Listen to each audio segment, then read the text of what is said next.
श्रीमद्भागवतम शास्त्रम कलौ कीरेण भाषितम। भागवत शास्त्र में यह सामर्थ्य है कि वो व्यक्ति को उसके मूल उद्देश्य से परिचित कराती हैं, व्यक्ति को उसके कल्याण के मार्ग पर लेकर के जाती हैं। यह भागवत से संभव हो सकता है। सौनकादि ऋषियों ने कहा, भागवत जी ने किनका कल्याण किया, कृपा करके जरा हमको बताइए। तब कहा कि भैया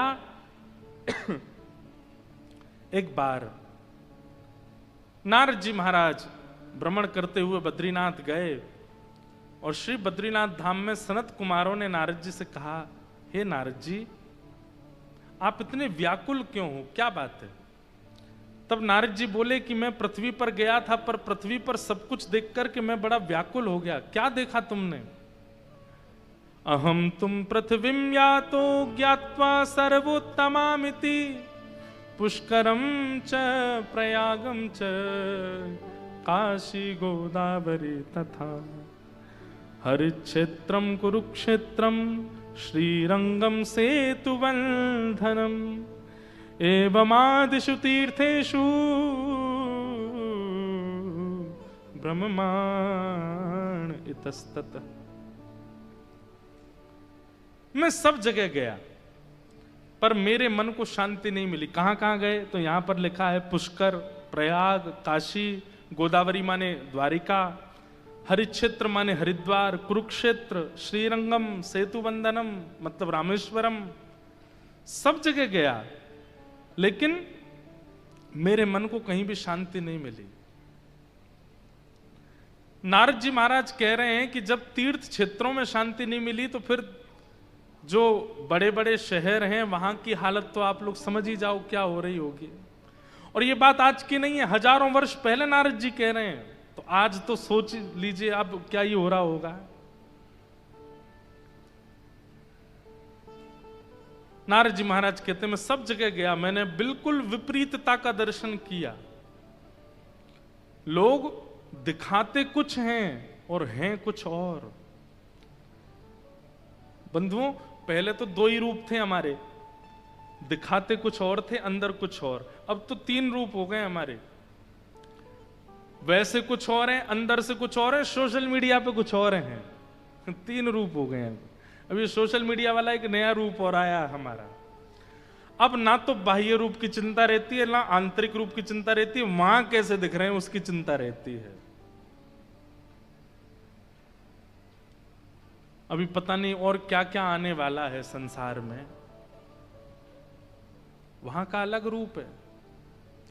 कई बड़े बड़े इन्फ्लुएंसर हैं अब मिलने आते हैं हमसे, जिनको हम भी पहले कभी देखते थे, अच्छा तब लगता था ओहो ये ऐसे हैं ये ऐसे। अब वास्तविकता में मिलो तो वो तो सब कोरा नाटक है। पहले एक्टर गिने चुने होते थे, आज पूरा विश्व एक्टर बन गया है, सब नाटकबाज बन गए हैं। सबको नाट्य कला इतनी अच्छी आ गई है कि क्या बताऊं, उसका कोई जोर नहीं है महाराज।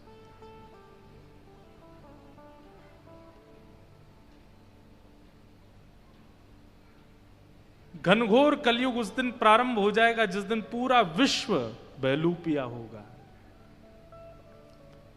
वो हैं कुछ, दिखा कुछ रहे हैं, और ये स्थिति लगभग बन चुकी है। नारद जी महाराज बोले मैंने सुना था पृथ्वी इतनी पवित्र है, पृथ्वी के तीर्थ इतने पवित्र हैं, वहां के लोग इतने अच्छे हैं, ये पर यहां करके तो मैंने सब कुछ उल्टा देखा।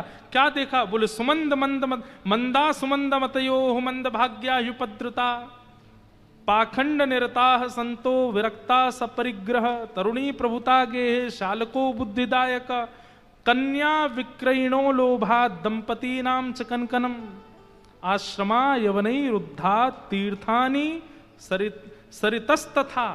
बहुत कुछ लिखा है। नारद जी महाराज बोले मैंने ये परिवर्तन देख करके संसार का मैं बहुत विचलित हो गया, लेकिन तभी मैं भ्रमण करते करते वृंदावन गया और वहां यमुना जी के तट पर मैंने एक आश्चर्य देखा। क्या आश्चर्य देखा? वृंदावन में सबको आश्चर्य ही दिखाई देता है क्या? नारद जी बोले मैंने देखा कि एक वृद्ध माता बैठी, एक युवती बैठी है, एक युवा कन्या बैठी है और उसकी गोद में 2 वृद्ध लेटे हैं। थोड़ी देर बाद वो रोती हुई माता मुझसे बोली, भो भो साधो क्षणम तिष्ठत मच्चिंताम अपि नाशय। मैंने पूछा देवी तुम कौन हो, तुम्हारी गोद में ये 2 वृद्ध कौन हैं? तब उसने अपना परिचय दिया कि मैं भक्ति हूं और ये दोनों मेरे पुत्र हैं, ज्ञान और वैराग्य। कलयुग के प्रभाव के कारण ये दोनों वृद्ध हो गए हैं। नारद जी बोले तुम पर कलयुग का असर नहीं हुआ? बोले क्योंकि भक्ति कलयुग में फिर भी युवा है, पर ज्ञान और वैराग्य तो कोई पाना ही नहीं चाहता, इसलिए दोनों वृद्ध हो गए हैं। गंगा जी में कोई नहा रहा हो और आप जाकर के तट पर तभी उसको टोक दो, भैया ऐसे नहीं नहाना चाहिए, शास्त्र इसकी मना करते, हमको मत सिखाओ, हमको नहीं बताओ, तुम अपना नहाओ चलते बनो। किसी को ज्ञान नहीं चाहिए। आप घर जाते हैं किसी के, वहां पर जाके अगर ठाकुर जी की सेवा में कुछ बता दे, भैया ऐसे ऐसे सेवा करो, हमारे परदादा के समय से ऐसी चलती आई है, आप हमको मत बताओ। कोई ज्ञान नहीं चाहता। वैराग्य की तो पूछिए ही मत। वैराग्य की तो स्थिति केवल तब आती है जब किसी की मरणासन अवस्था को हम देखते हैं, उसको मरकट वैराग्य कहते हैं। कोई मर जाता है तब वैराग्य आता, भैया संसार बिल्कुल भी नश्वर है, संसार यहां पर कुछ भी हाथ लगने वाला नहीं। 2-4 दिन की व्याकुलता, 5वें दिन से फिर से वैसे ही हो जाते हैं। वैराग्य भी नहीं है।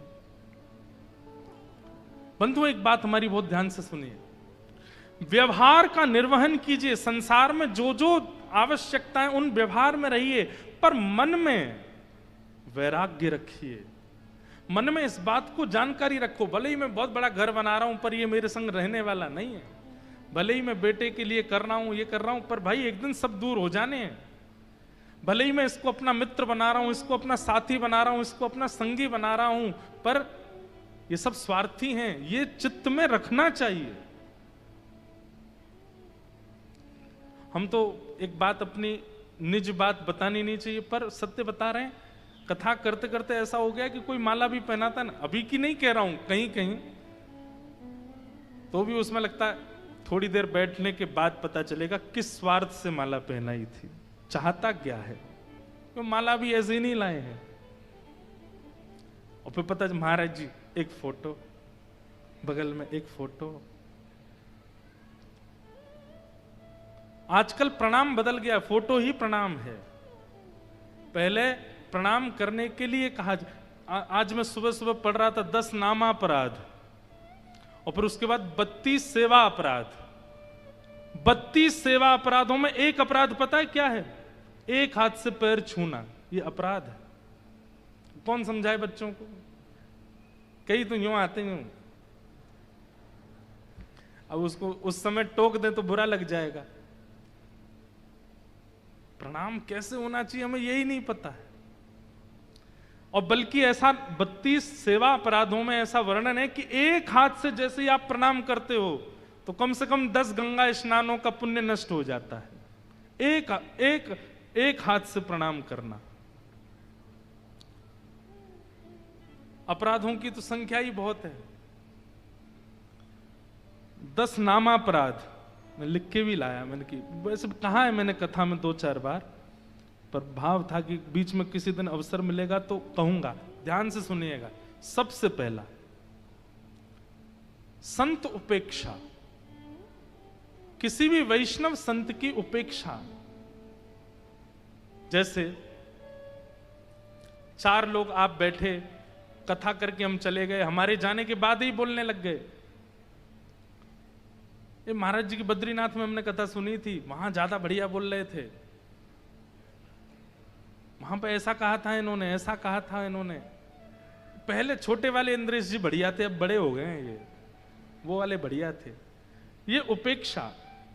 किसी भी वैष्णव की जब आप उपेक्षा करते हैं, आपका नाम अपराध लग जाता है। उसी समय आपका भजन साधन और भगवत प्रेम कम हो। ये एक प्रकार से इस बात